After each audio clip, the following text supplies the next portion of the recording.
Of the four guys you see on the screen right now, which of these four do you think are the most likely to be traded? Type VO for Victor Oladipo, AD for Andre Drummond, GH for Gordon Hayward, or DD for DeMar DeRozan. Get your votes in down below. Let me know the most likely of these four that could get traded this offseason.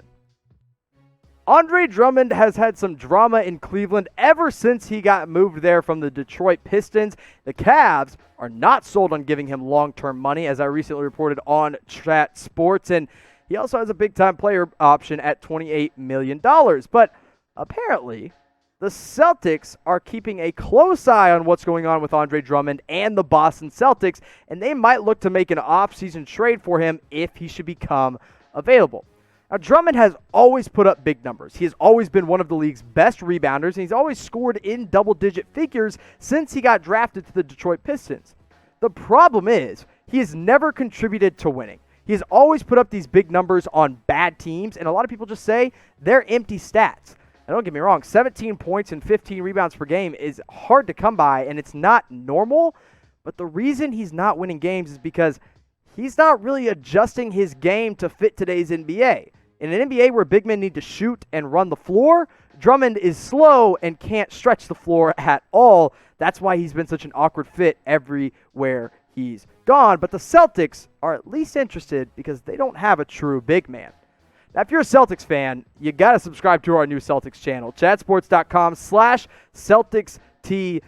On the last video, I asked you guys to get us 100 new subscribers on that channel, and you did it just like that. So hit that link down below, click it, go ahead and put it in a new tab, chatsports.com/CelticsTV. They're going to have a super fun offseason. You're going to want to keep track of it with us here on Chat Sports, so make sure you go and subscribe today.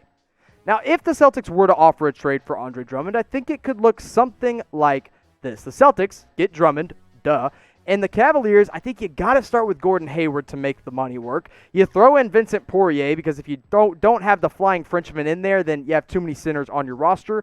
And you trade away your 2 late first-round picks. So don't include that lottery pick, but 26 and 30 because I'm going to be honest.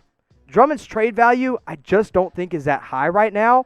And I think all the Cavs care about is getting younger. And with draft picks, that happens, and then you throw Gordon Hayward in there, see if he becomes anything for Cleveland, and at least keeps him interesting. Plus, Hayward's just on a 1-year deal. He's just a 1-year rental. No risk or no harm done there for Cleveland.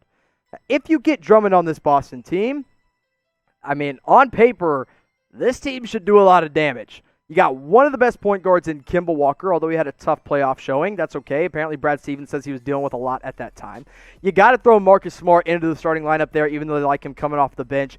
Jaylen Brown in there, of course. Jason Tatum, one of the league's best scorers. And now you've got Drummond in the middle to get all the rebounds so that nobody else has to worry about them. Plus, he's not a great defender, but he can at least protect the rim better than a Daniel Tice type guy could for Boston. The question for Boston has always been, can they get a big man in there with all of their great wings? They haven't had one. They've kind of had a rotating door with guys like Cantor, Robert Williams. Obviously, they had a Horford a little bit, Daniel Tice. It's a very interesting mix, but if Drummond could go there, I think it makes too much sense. But do you think Drummond would be a good fit in Boston? Type your Y for yes or type your N for no. And although he's not a great fit in today's NBA, in Boston, I think he'd be a perfect fit. But let me know what you guys think in the comment section. Let's go back to Gordon Hayward and talk about him just a little bit more. The Indiana Pacers are beginning to show some interest in a Gordon Hayward offseason trade. Now, Hayward has that $34 million player option, but he really was showing some flashes of his old self when he was healthy with Boston. Now, I put together another trade package here, and I think the Celtic fans are going to like this one. Myles Turner goes to Boston in exchange for Gordon Hayward. I think you got to give up that number 14 pick and that number 30 overall pick.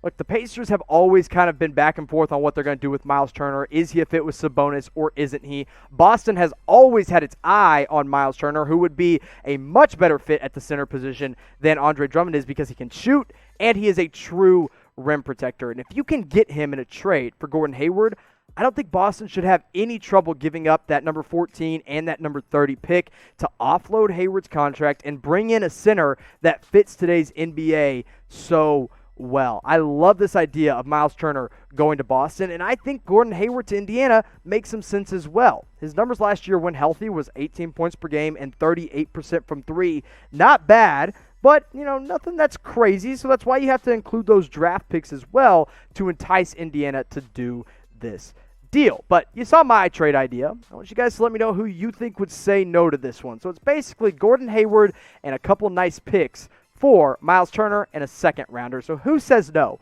Type C for the Celtics or type P for the Pacers. One more time, recapping that trade for you. Turner and the 54th pick go into Boston to Indiana for Gordon Hayward, 14th overall pick, and the 30th overall pick. So again, let me know who says no. Type your C for Celtics, type your P for the Pacers. And I got to be honest, I think both teams could say yes on this one, but if anyone says no, I think it might be the Indiana Pacers.